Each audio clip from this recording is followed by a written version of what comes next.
Je suis Gaëlle Kérousse, responsable commerciale des Jardins d'Arcadie.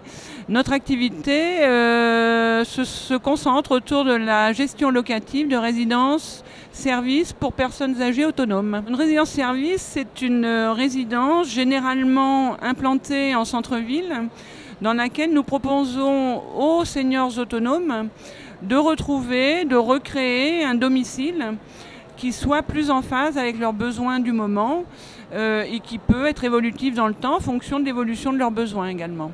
Les caractéristiques principales de ces résidences, comme je le disais à l'instant, c'est d'être implantées en centre-ville le plus souvent, de façon à ce que nos aînés puissent retrouver mobilité et ouverture sur l'extérieur, facilité.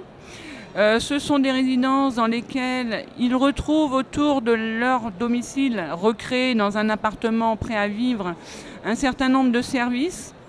Le plus visible, c'est la restauration, puisqu'on leur propose un service de restauration 7 jours sur 7, 365 jours sur 365.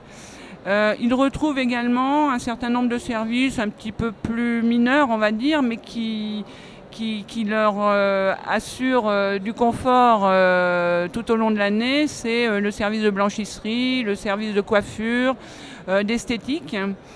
Et puis surtout, ils ont autour d'eux toute une équipe complètement dédiée à leur bien vieillir et à leur bien-être en résidence. Ils peuvent effectivement bénéficier de deux aides principales.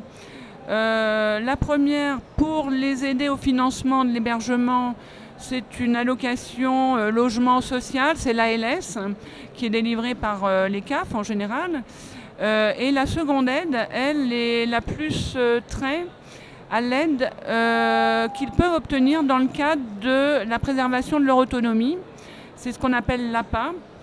C'est une aide qui est en général prodiguée par le Conseil général sur présentation d'un dossier. Tous ne sont pas élus à cette aide, puisqu'il faut avoir un GIR, comme on dit dans le jargon, qui soit au moins inférieur à 5. Alors, pour vous donner un ordre d'idée, vous comme moi, nous sommes en GIR 6 aujourd'hui. Et puis l'âge avançant, en fonction de la perte d'autonomie dont on pourrait souffrir, qui peut être de toute nature, on passerait en GIR 5, puis en GIR 4, puis en GIR 3, voilà.